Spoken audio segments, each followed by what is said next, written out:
Bem, pessoal, nós vamos dar prosseguimento então à nossa aula de citologia hormonal. Para isso, então, eu vou dar uma revisada no ciclo menstrual. Após, a gente vai falar um pouco sobre os distúrbios desse ciclo menstrual. E aí, a seguir, a gente consegue finalizar a nossa aula, ok? Então, nós temos aqui um ciclo menstrual. Esse ciclo menstrual, ele é normal, ok? Ele contém 28 dias, periódico. Vale ressaltar que o primeiro dia do ciclo menstrual é o primeiro dia da menstruação.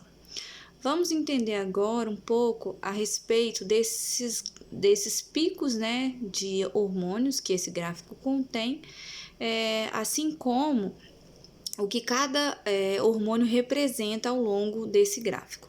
Então, nós temos aqui, para começar, os hormônios hipofisários, né, o LH e o FSH. São hormônios produzidos pela hipófise a partir de um comando do hipotálamo. Então, nós temos aqui o hormônio folículo estimulante, FSH, o próprio nome já diz, ele vai estimular o folículo a se desenvolver para que, quando houver um pico de LH, que é o hormônio luteinizante, ocorra então a ovulação. É por isso que o FSH, representado pela linha vermelha, ele vai crescendo até próximo o pico de LH, porque quando há o pico de LH, a gente vai ter então a ovulação. A partir do momento que ocorre a ovulação, vai ocorrer a formação de uma estrutura chamada corpo lúteo.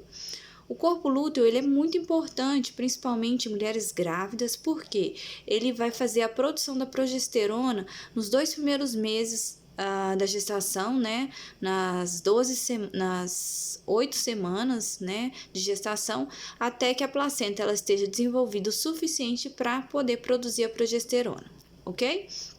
Além disso, a gente tem aqui o estradiol ou o estrógeno e também a progesterona. O estradiol ele está representado pela linha rosa, tá?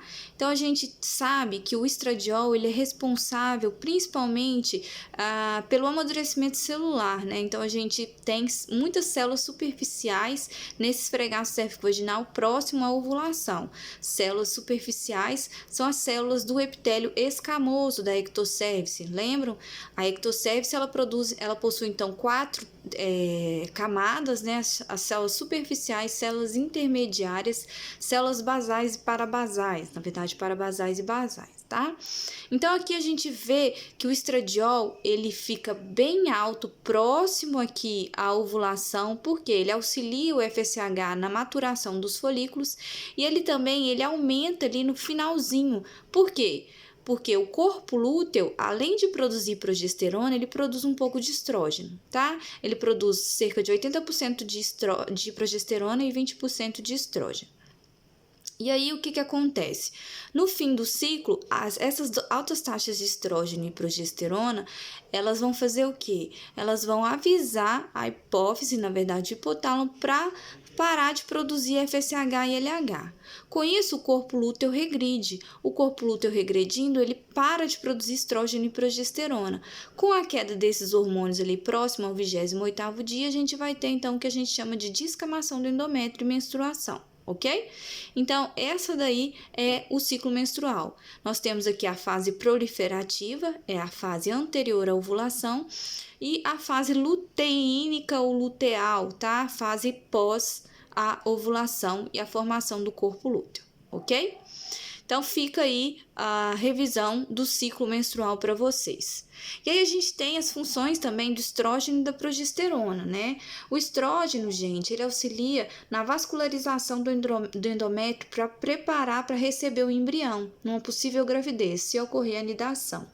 Além disso, ele também auxilia as células a produzirem muco. Quais são essas células? São as células endocervicais, porque é elas que são mucíparas. Lembram-se?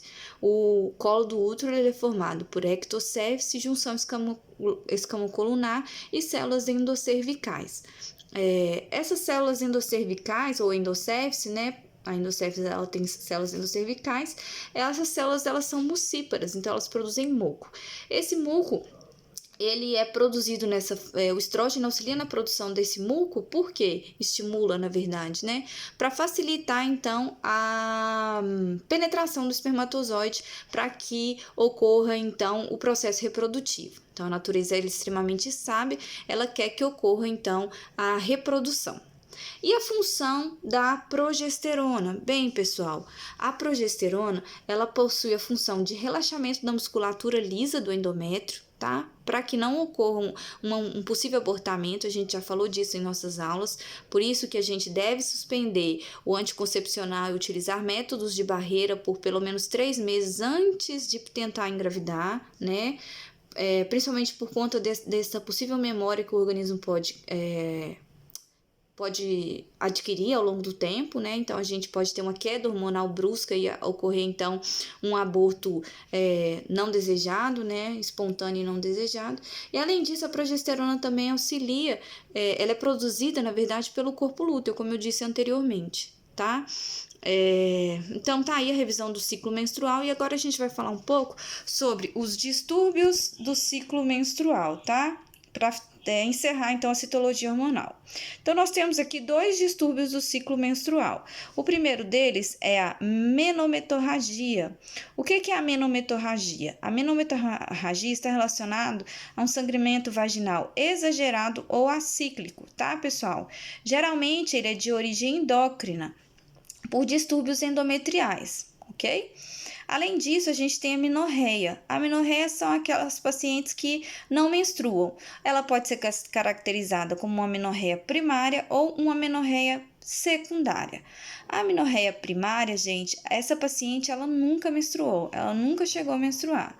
Já a secundária, essa paciente ela menstruou, mas ao longo do tempo, por meio de uma patologia, houve a interrupção dessa menstruação. Quais são as patologias? Quais são as causas? Podem ser, por exemplo, causas genéticas, hormonais, hipotalâmicas, porque o hipotálamo que vai dizer para a hipófise produzir FSH e LH, e ovarianas, porque o ovário ele produz estrógeno e progesterona.